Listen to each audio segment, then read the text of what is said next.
time we are in Jerez, one of my favourite racetracks in the world, and we're here with Ducati. So we are testing their new Panigale V4S, which Ducati say it's more race focused but easier to ride, which is almost slightly contradictory. So what have they done? They've made the ergonomics easier, so you've got a bigger fuel tank, roomier riding position, the seat is grippier. They've also improved the rider aids, so now each gear you can change the torque settings. You have a full power mode and a low power mode. They've changed the aerodynamic package, they've changed the gearbox ratios, there's slightly more power. And Ducati say on Vallelunga with their test rider Pirro, he was 0.5 seconds faster. With selected guest riders, they were 0.9 or 1.2 faster. So essentially, what Ducati are saying is if you're not an Italian Superbike champion, it should be easier and faster to ride. So we've got multiple settings and sessions to try here at Jerez. I'll give you a closer look at the bike shortly, but there's no road element to this. There is no practicality or MPG. This is get your head down, set some fast laps.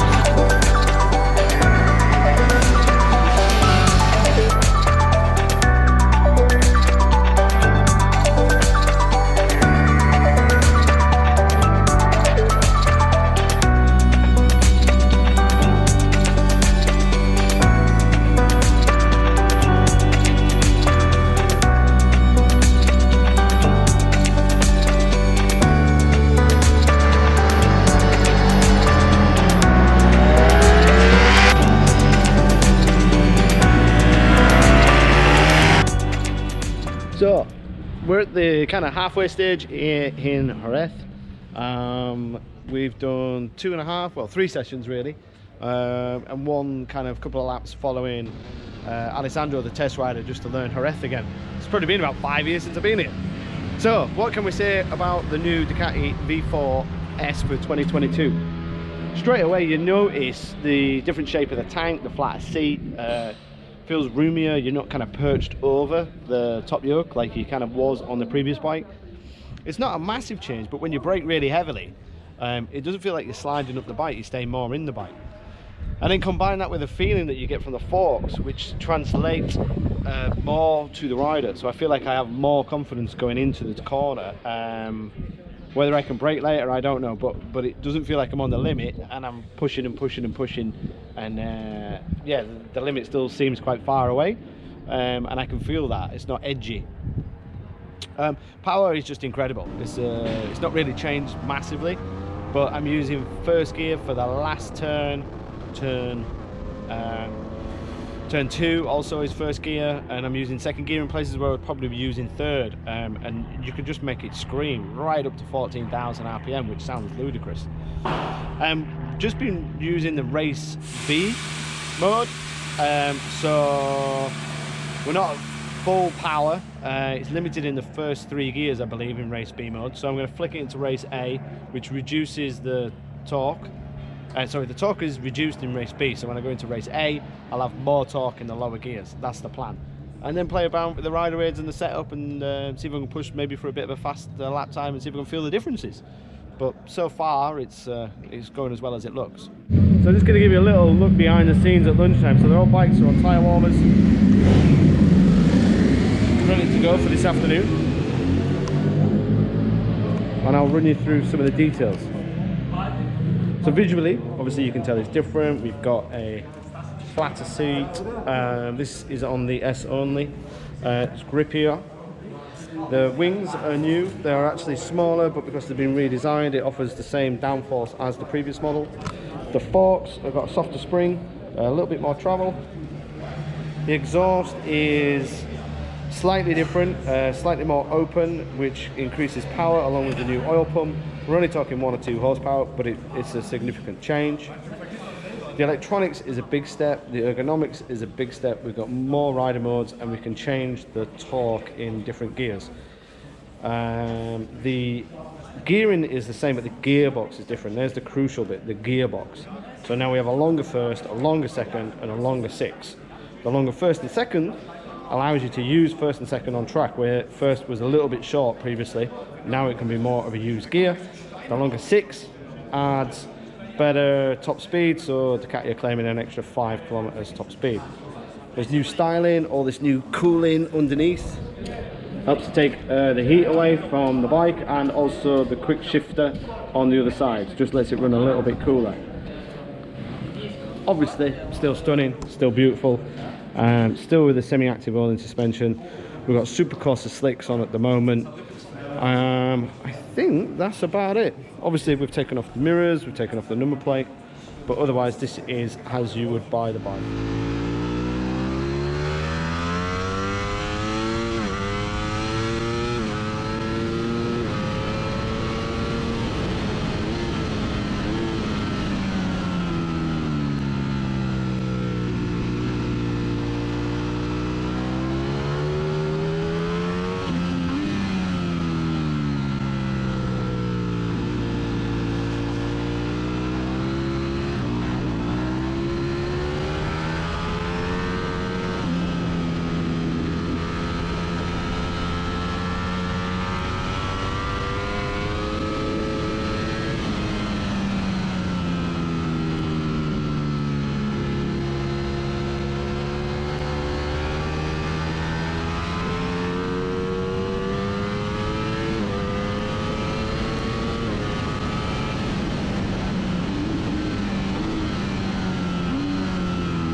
So that's it, 6 or 7 sessions here in Jerez on Ducati's new V4 Panigale S.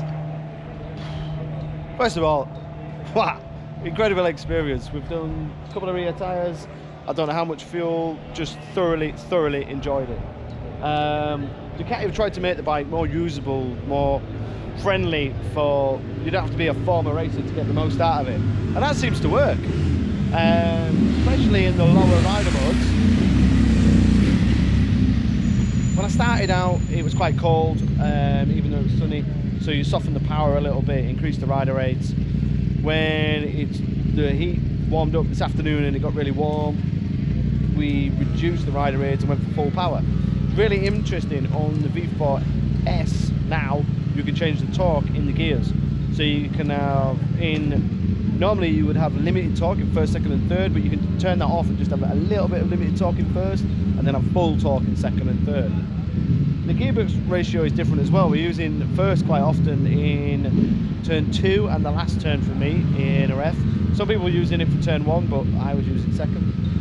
An incredible bike to ride. You look at it and it's stunning, and it's really difficult to find a fault with it apart from the price. I mean, that is £26,000 sat there. It's, as I say, it's so difficult because you can tailor the bike to how you want to ride and the way you want to ride. So if you think the throttle's a bit too sharp, you can tailor that. If you want more engine braking, you can tailor that. If you want more torque delivery in second, you can tailor that. I believe it's the only bike where you can tailor the torque per gear. I don't think there's any other bike on the market that can do that. I'll just show you some of the more beautiful details. So the wings are new, creating the same downforce as before. The forks have got softer fork springs, that gives you more feel, gives me more confidence. There's more translation to the rider, so it feels like I can brake later and carry more corner speed. The engine is near enough the same. The exhaust is a little bit larger, which gives 1 or 2 horsepower, but it doesn't need any more horsepower, it's got enough. And the fins in the bodywork allow the engine to be a bit cooler, and the quick shifter. But again, can I tell the difference? I don't know. The big difference for me from a riding point of view is the ergonomics. The seat is flatter, the tank is larger. It's a lot less physical to ride because you can sit in the bike and you can hang off the bike and use the fuel tank as like a mini climbing frame when you're getting around the corners. The rider aids are probably market leading. The way you can backshift and screen the revs is incredible. What a bike to ride. This has been a hugely enjoyable experience. Yes, it is £26,000, but if I had the money, I definitely would.